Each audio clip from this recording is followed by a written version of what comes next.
दूसरा अध्याय, पहली आयत। जब पेंतिकुस्त का दिन आया, फसह के पर्व के बाद, यानी कि जब यीशु को क्रूसित किया गया उसके 50 दिन बाद, यह पेंतिकुस्त का पर्व आया। यह पेंतिकुस्त का पर्व यहूदियों का दूसरा मुख्य पर्व था, जो कि फसल काटने के पर्व भी कहलाया जाता है। यह वही समय था जब वे जाड़ों की फसल काट कर जमा करते थे। जाड़ों में जो अन्न बोया गया था, वह जून के प्रथम भाग में वे कटाई के लिए तैयार होते थे। उससे वे पेंतिकुस्त के पर्व पर लाते थे। गेहूं की पुलियों को बांधकर भेंट के लिए प्रभु के सम्मुख लाते थे, और याजक उन पुलियों को प्रभु के लिए प्रथम फल के रूप में लेकर परमेश्वर के सामने ही लाते थे। पूरी फसल तैयार है, परंतु ये प्रथम फल प्रभु तेरा है, तू इसका स्वामी है। देश की उपज का प्रथम फल पेंतिकुस्त के पर्व पर वे परमेश्वर को देते थे। सभी यहूदी पर्वों की यही परंपरा थी, इसलिए सभी देश से यहूदी इन पर्वों को मनाने के लिए जमा होते थे, और इस प्रकार पेंतिकुस्त के पर्व पर भी वे लोग वहां एकत्रित थे।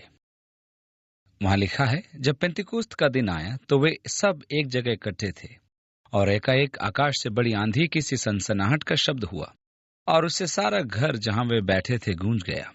और उन्हें आग की सी फटती जीभें दिखाई दी, और उनमें से हर एक पर आ ठहरे, और वे सब पवित्र आत्मा से भर गए, और जिस प्रकार आत्मा ने उन्हें बोलने की सामर्थ दी, वे अन्य अन्य भाषा बोलने लगे। पवित्र आत्मा ने उन्हें बोलने की शक्ति दी। पवित्र आत्मा के उंडेले जाने पर हमारा ध्यान वहां के वातावरण पर जाता है कि आकाश में तेज हवा की सी सनसनाहट हुई, और उससे वह घर जहां वे बैठे थे भर गया। इससे कोई फर्क नहीं पड़ता कि आप बैठे हैं या खड़े हैं। यहाँ पर शारीरिक स्थिति की बात नहीं है।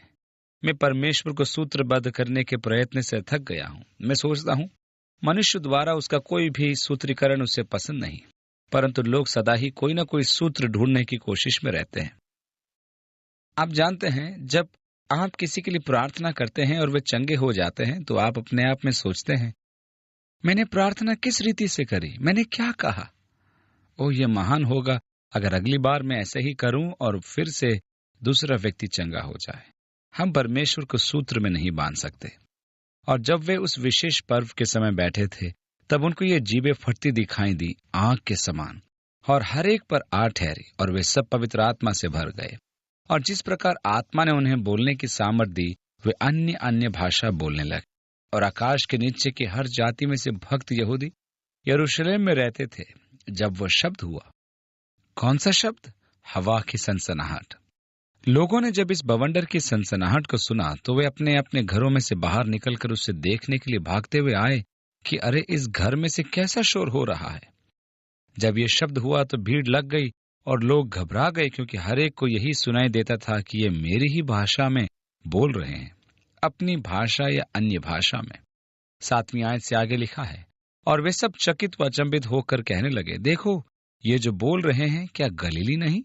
तो फिर क्यों हम में से हर एक अपनी अपनी जन्मभूमि की भाषा में सुनता है? हम जो पार्थी और मादी और एलामी लोग, और मिसोपोटामिया और यहूदिया और कपुदूकिया और पुंतुस और आसिया और फ्रूगिया और पंफूलिया और मिस्र और लिबुआ देश जो कुरने के आसपास है, इन सब देशों के रहने वाले और रोमी प्रवासी, क्या यहूदी मत धारण करने वाले, क्रेती और अरबी भी, परंतु अपने अपनी भाषा में उनसे परमेश्वर के बड़े बड़े कामों की चर्चा सुनते थे। यहाँ ध्यान दें कि जब उन्होंने इन भाषाओं को समझा, तो लोग इन भाषाओं में उपदेश नहीं दे रहे थे, न ही उन शब्दों का संबोधन लोगों से था, परंतु वे तो परमेश्वर से बात कर रहे थे। वे परमेश्वर के अद्भुत कार्यों का वर्णन कर रहे थे। पेंतिकुस्त के समय की कलीसिया में कहीं से एक गलत धारणा आ गई थी कि परमेश्वर कलीसिया से सामान्यतः भाषाओं के अनुवाद द्वारा बोलता है, लेकिन यहाँ वह वचन के अनुसार सही नहीं। 1 कुरिन्थियों के 14वें अध्याय में पौलुस कहता है, जो अन्य भाषा में बातें करता है वह मनुष्यों से नहीं परंतु परमेश्वर से बातें करता है। हम पवित्र आत्मा में दिव्य भेद, गुप्त बातें कर सकते हैं, और इस प्रकार वो उन्हें बताता है कि यदि मंडली में कोई अन्य भाषा बोलता है तो उसे अनुवाद भी करना चाहिए। यदि कोई अनुवादक न हो तो वह न बोले, बल्कि खामोश रहे और परमेश्वर से बातचीत करे। क्योंकि यदि कोई अन्य भाषा में बोलता है और कोई उसका अनुवाद नहीं करता, तो क्यों कर मंडली जो अन्य भाषा नहीं समझती परमेश्वर को धन्यवाद देने पर और जो उपदेश मंडली के लिए उसके पास है आमीन कहेगी, परंतु उसके धन्यवाद देने पर जबकि कोई नहीं समझता कि वह क्या कह रहा है, सचमुच तुम परमेश्वर को धन्य कहते हो। ये प्रभु की स्तुति करने का अच्छा तरीका है, परंतु लोग इसे मंडली में नहीं समझते कि आप क्या कर रहे हैं।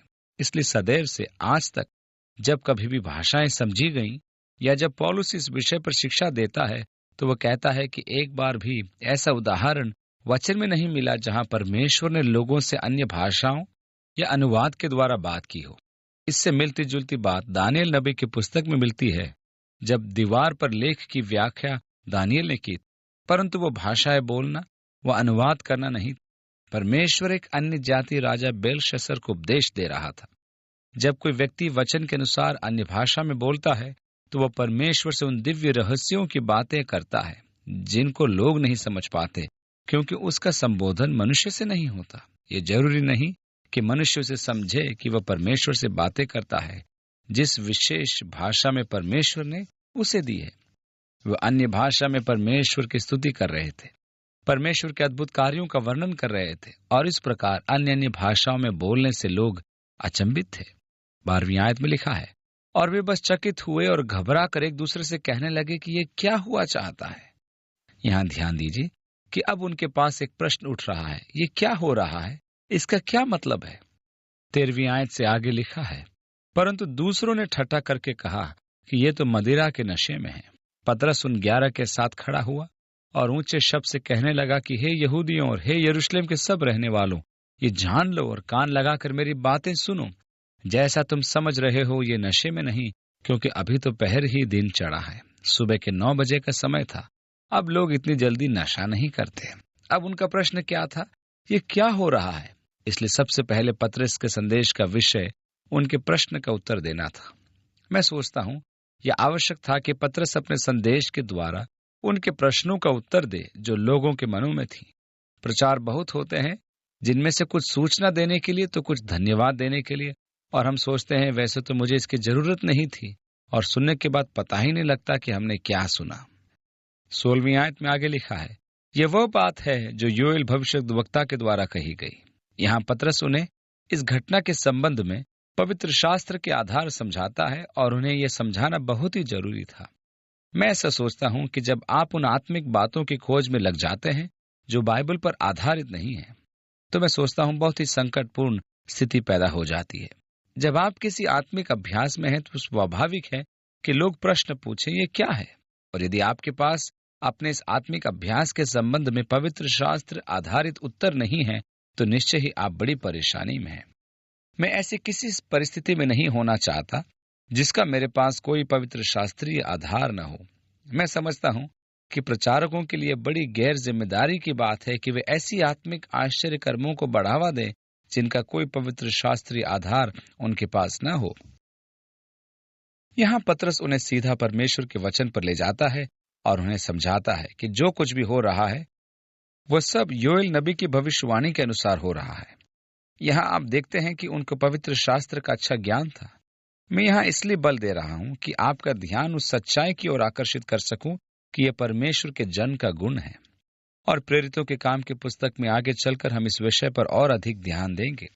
परंतु परमेश्वर के सेवक का पहला गुण यह होता है कि वह एक प्रार्थना करने वाला व्यक्ति होता है। पतरस व उसके साथी कई दिनों से प्रार्थना में लगे हुए थे। जिन लोगों को परमेश्वर काम में लेता है वे परमेश्वर के वचन पर आधारित होते हैं। ये दूसरा गुण है जो परमेश्वर अपने सेवकों में चाहता है। पतरस को परमेश्वर के वचन का अच्छा ज्ञान था, जिसे वह भजन संहिता के महत्वपूर्ण भजनों के उद्धरण से बताता है। ऐसे भजन जिनकी ओर सामान्यतः आपका ध्यान नहीं जाता, परंतु देखिए कि पतरस के धर्मशास्त्रीय संदर्भ में उनका भी उल्लेख है। वे इस आश्चर्य की घटना को देखकर कह रहे थे, इसका क्या अर्थ है? और उसने कहा, यह वह बात है जो योएल भविष्यद्वक्ता ने कही थी। अंत के दिनों में ऐसा होगा। परमेश्वर कहता है कि मैं अपना आत्मा सब मनुष्यों पर उंडेलूंगा, और तुम्हारे बेटे और तुम्हारी बेटियां भविष्यवाणी करेंगी, और तुम्हारे जवान दर्शन देखेंगे, और तुम्हारे पुरनिये स्वप्न देखेंगे। वरन मैं अपने दासों व दासियों पर भी उन दिनों अपनी आत्मा उंडेलूंगा, और वे भविष्यवाणी करेंगे। और मैं ऊपर आकाश में अद्भुत काम और नीचे धरती पर चिन्ह अर्थात लहू और आग और धुएं का बादल दिखाऊंगा। प्रभु के महान और प्रसिद्ध दिन के आने से पहले सूर्य अंधेरा और चांद लहू हो जाएगा। यह महाक्लेश के समय की बात है। प्रभु के महान दिन से पहले अर्थात यीशु मसीह के दोबारा आने के समय से पूर्व ऐसा होगा। प्रभु के उस महान दिन के आने से पहले जो कोई प्रभु का नाम लेगा वो उद्धार पाएगा। इस प्रकार पवित्र आत्मा की सामर्थ का कार्य कलीसियाई इतिहास के एक छोटे से समय के लिए नहीं था, परंतु कलीसिया के संपूर्ण इतिहास में यह कार्य जारी रहेगा जब तक यीशु मसीह फिर से न आ जाए। मेरे कहने का अर्थ यह है कि हमें परमेश्वर के आत्मा के सामर्थ के अनुभव पर सीमाएं बांधने का प्रयत्न करना गलत है। कुछ वर्ष पहले मेरी बड़ी बेटी प्रार्थना सभा से घर लौटी और हम बैठकर उससे बातचीत कर रहे थे। उसने बताया कि किस प्रकार उस प्रार्थना सभा में परमेश्वर का आत्मा उस पर उतरा और वो भविष्यवाणी करने लगी। यह उसके लिए कितना सुंदरता था, रोमांचकारी अनुभव था कि आत्मा के अभिषेक में वह परमेश्वर का वचन सुना रही थी। उस समय मेरा पुत्र मेरे पास ही बैठा था। मेरा बेटा हाई स्कूल में पढ़ रहा था। तब वो अपने जीवन में कुछ समस्याओं का सामना कर रहा था। ये वह समय था जब वो हाई स्कूल में पढ़ रहा था। मैंने उसकी ओर मुड़कर कहा, बेटा, बाइबल कहती है कि तुम्हारे पुत्र व पुत्रियां भविष्यवाणी करेंगी। अब देखो, तुम्हारी बहन ने तो भविष्यवाणी की और तुम कब भविष्यवाणी करोगे? और तुरंत पलटकर मेरे बेटे ने मुझसे कहा, पापा, आप कब स्वप्न देखना आरंभ करेंगे? अब यहाँ पतरस वचन को समझाते हुए कहता है, हे इस्राएलियों, ये बातें सुनो कि यीशु नासरी।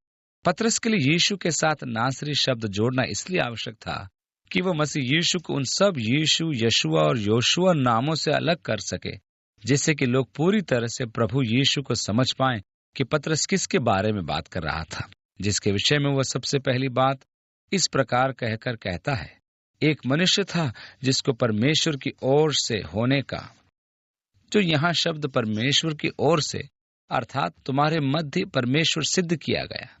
कैसे उसने प्रमाणित किया कि वह परमेश्वर की ओर से सिद्ध किया गया था? 22वीं आयत में प्रमाण उन सामर्थ के काम और आश्चर्य कर्मों के कामों और चिन्हों से प्रकट है। आपको ध्यान होगा कि यीशु ने कहा था, मेरा विश्वास करो, या मेरे कामों ही के कारण मेरा विश्वास करो। यीशु कई बार अपने विषय में, अपने अधिकार व सेवकाई के विषय में तथा अपनी पहचान के विषय में अपने कामों की बात करता है। विश्वास करो कि मैं पिता में हूं और पिता मुझ में है, नहीं तो मेरे कामों ही के कारण मेरा विश्वास करो। और यहाँ पतरस ध्यान दिला रहा है कि जो कार्य यीशु ने किए इस बात का प्रमाण थे कि वे कार्य उसने परमेश्वर की ओर से किए थे। याद रखें, उसने कहा, कोई ये काम नहीं कर सकता यदि परमेश्वर उसके साथ न हो।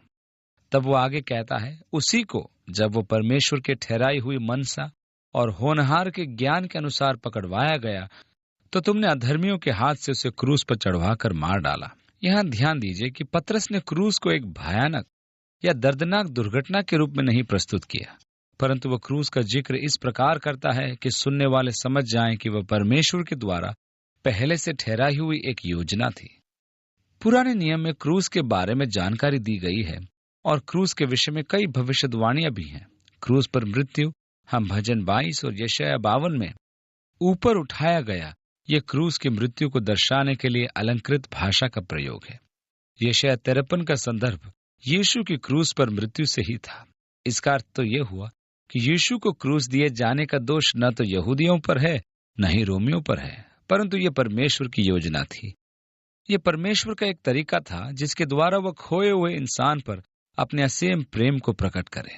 इस प्रकार पतरस क्रूस का जिक्र करता है और परमेश्वर की योजना युक्ति का भी जिक्र करता है, क्योंकि बाइबल क्रूसित मसीह के विषय में सृष्टि के आरंभ से ही उल्लेख करती है। इससे पहले कि मनुष्य ने पाप किया, परमेश्वर के मन में ये योजना थी कि अपने पुत्र को पृथ्वी पर भेजे ताकि वह मनुष्य को पाप से छुटकारा दिलाए। पापी मनुष्य पर अपना प्रेम प्रकट करने के लिए यह परमेश्वर की योजना उसके आरंभ से ही थी। पतरस उन पर यह दोष नहीं लगा रहा था कि तुमने अपने दुष्ट हाथों से ये किया, परंतु पतरस कह रहा था कि जो कुछ भी हुआ वह सब परमेश्वर की पूर्व निर्धारित योजना के अनुसार था। अब वो आगे कहता है, उसी को परमेश्वर ने मृत्यु के बंधनों से छुड़ाकर जिलाया। याद रखें, वे किसी ऐसे की खोज कर रहे थे जो पुनरुत्थान का साक्षी हो। कलीसिया का मुख्य संदेश का विषय हमेशा से ही यीशु मसीह का पुनरुत्थान रहा है, क्योंकि मृत्यु उस पर प्रभुता करे यह संभव न था। इसलिए आज भी कलीसिया का यही संदेश है। जहां कहीं भी कलीसिया ने संदेश से इनकार किया, वो कलीसिया ही न रही। जो मनुष्य की आशा का केंद्र है, हमें मनुष्यों को बताना है कि यीशु मृतकों में से जी उठा। पतरस ने कहा, परमेश्वर का धन्यवाद हो कि यीशु मसीह के मृतकों में से जी उठने के द्वारा हमें फिर जीवित आशा प्रदान की गई है। 24वीं आयत में, क्योंकि यह अनहोना था कि वो उसके वश में रहता। यह अनहोना क्यों था?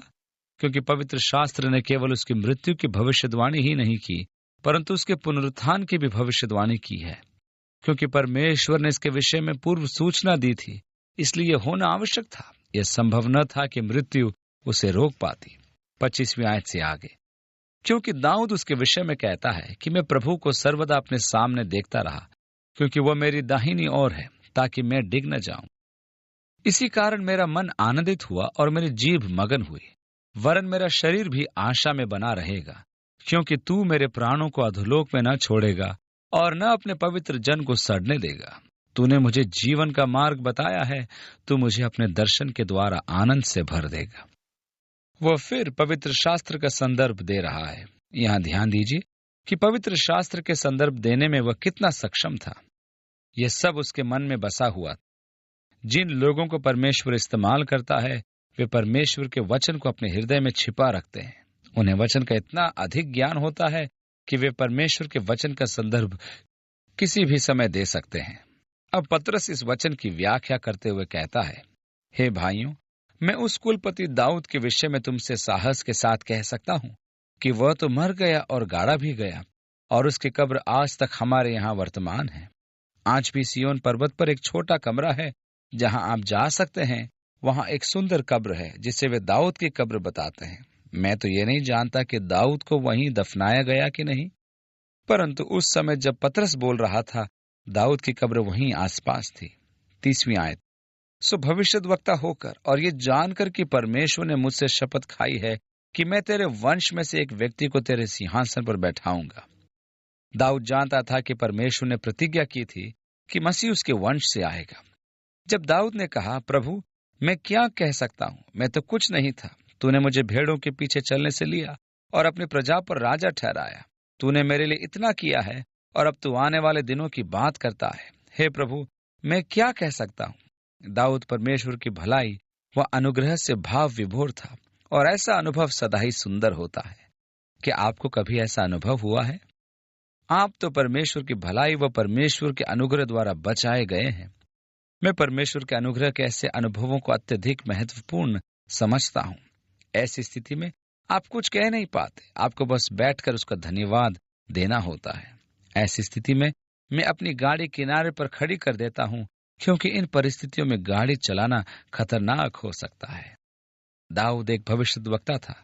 वो जानता था कि परमेश्वर ने प्रतिज्ञा की है कि मसीह उसके द्वारा आएगा। उसका प्राण अधोलोक में नहीं छोड़ा गया और न उसकी देह सड़ने पाई। मरने के बाद यीशु अधोलोक में गया और वहां कैदी आत्माओं में प्रचार किया। अब यशायाह के 61वें अध्याय के उस लेख को पढ़ें जहां मसीह के विषय में भविष्यवाणी का एक भाग मिलता है कि वो उनके लिए द्वार खोलेगा जो बंदी थे, और कैदियों को रिहाई देगा, बंधकों को छुड़ाएगा। इसलिए यीशु अधोलोक में गया, क्योंकि मसीह की मृत्यु से पहले यह संभव नहीं था। पुराने नियम के पवित्र जन परमेश्वर की उपस्थिति की पूर्ण महिमा में नहीं पहुंच सकते थे। पुराने नियम के बलिदान उनके पापों को हटा नहीं सकते थे, केवल उनको ढांप सकते थे। जबकि वे बलिदान एक उत्तम बलिदान की ओर इशारा करते थे, अर्थात यीशु मसीह के बलिदान की ओर। वे सब विश्वास में मरे, पर परमेश्वर की प्रतिज्ञा को न पाए। मृत्यु के बाद यीशु अधोलोक में उतरा और वहां की कैदी आत्माओं में प्रचार किया। पौलुस लिखता है कि जब वह अधोलोक में उतरा तब उसने कैदी आत्माओं को छुड़ाया। वह जो ऊपर गया, इससे पहले वह पृथ्वी के नीचे के भागों में उतरा। ध्यान दें, जब लोग यीशु से चिन्ह की मांग कर रहे थे तो यीशु ने क्या कहा? योना नबी के अतिरिक्त और कोई चिन्ह न दिया जाएगा, क्योंकि जैसे योना 3 दिन रात मछली के पेट में रहा, उसी प्रकार मनुष्य का पुत्र 3 दिन रात पृथ्वी के भीतर रहेगा। वह अधोलोक में उतरा और वे सब जो इब्राहिम के साथ परमेश्वर की प्रतिज्ञाओं के पूरे होने की प्रतीक्षा कर रहे थे, उन आत्माओं को मुक्त किया, और उसने क्रूस पर प्राप्त की गई महिमा पूर्ण विजय का उनमें प्रचार किया। उसने उन्हें बताया कि उसने वह सिद्ध बलिदान दे दिया है, और जब वह ऊपर गया उसने उन कैदियों को कैद से छुड़ाकर अपने साथ ले लिया। इस प्रकार हम पुनरुत्थान देखते हैं कि 2 रूप, पहला धर्मी का अनंत जीवन के लिए पुनरुत्थान और दूसरा अधर्मी का अनंत विनाश के लिए पुनरुत्थान। यह पुनरुत्थान तब तक नहीं होगा जब तक कि पृथ्वी पर मसीह अपना 1000 वर्ष का राज्य पूरा न कर ले। इसी यीशु को परमेश्वर ने जिलाया, जिसके हम सब गवाह हैं। हम सब ने उसे देखा है। अब वो पुनरुत्थान के बारे में कहता है, जो उसके संदेश का केंद्र है। वो यीशु के विषय में आधारभूत सत्यों को बता रहा है कि वो एक मनुष्य था, जिसका हमारे मध्य में परमेश्वर होने का प्रमाण है। उसने आश्चर्य कर्म किए, वो चिन्ह दिखाए। उसको परमेश्वर की पूर्व निर्धारित योजना व पूर्व ज्ञान के अनुसार उन्होंने उसे दुष्टों के हाथों में क्रूसित किया और मार डाला, परंतु परमेश्वर ने उसे मृतकों में से जिलाया, क्योंकि ये संभव नहीं था कि मृत्यु उसको रोक पाती। अब जब वो अपने संदेश के मुख्य भाग पर आता है, तो वो इसकी व्याख्या करता है।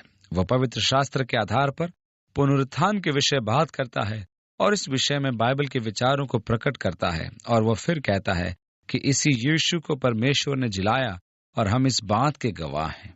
इस प्रकार परमेश्वर के दाहिने हाथ से सर्वोच्च पद पाकर, इस प्रकार आज यीशु एक उच्च पद पर परमेश्वर के दाहिने हाथ महिमा के सिंहासन पर है। और 33वीं आयत, और पिता व पवित्र आत्मा प्राप्त करके प्रभु कहता है, उन दिनों में ऐसा होगा कि मैं अपना आत्मा उंडेलूंगा।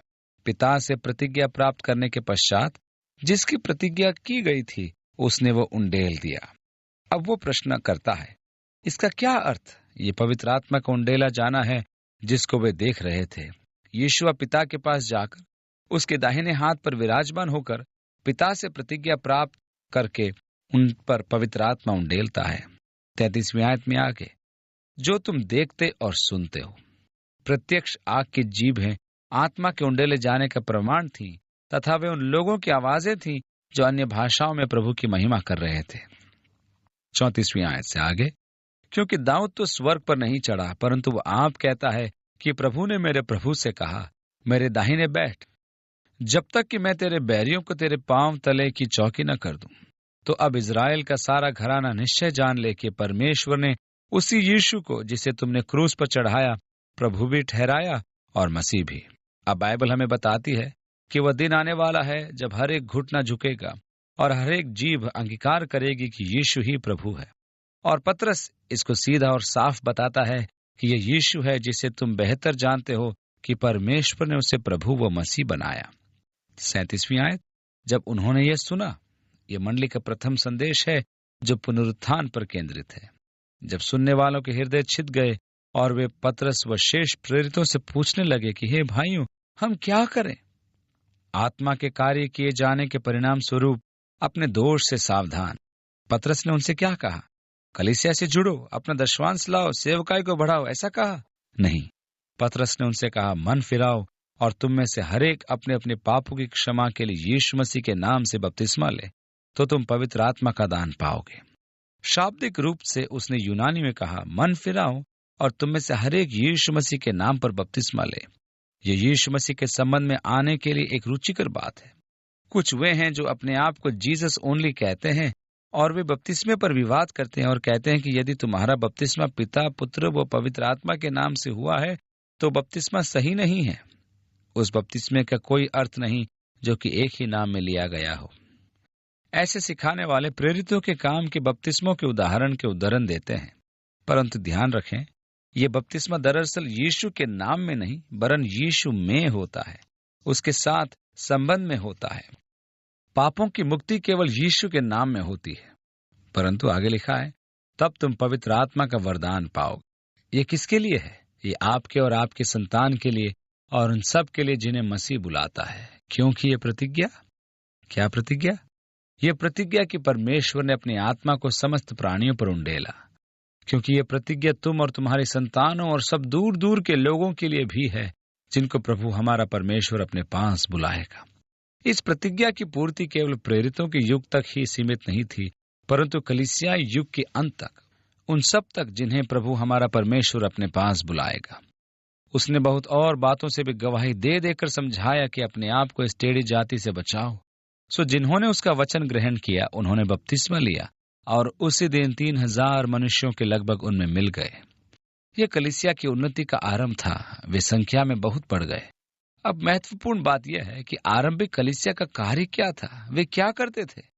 42वीं आयत में लिखा है, और प्रेरितों से शिक्षा पाने में और संगति रखने में और रोटी तोड़ने में और प्रार्थना करने में लौलीन रहे। आरंभिक कलीसिया के 4 संस्थान थे। सबसे पहले प्रेरिताई अर्थात परमेश्वर के वचन का अध्ययन, दूसरा संगति अर्थात कोइनोनिया, एक रुचिकर यूनानी शब्द जिसका अंग्रेजी में अनुवाद है इकट्ठे होना, आपसी संबंध में दूसरे का भागी होना, एक मजबूत बंधन व जोड़ व संगति और रोटी तोड़ना जो उस आंतरिक संबंध का चिन्ह था, तथा प्रार्थना करना। आज कलीसिया के बहुत से काम इस सूची में नहीं है।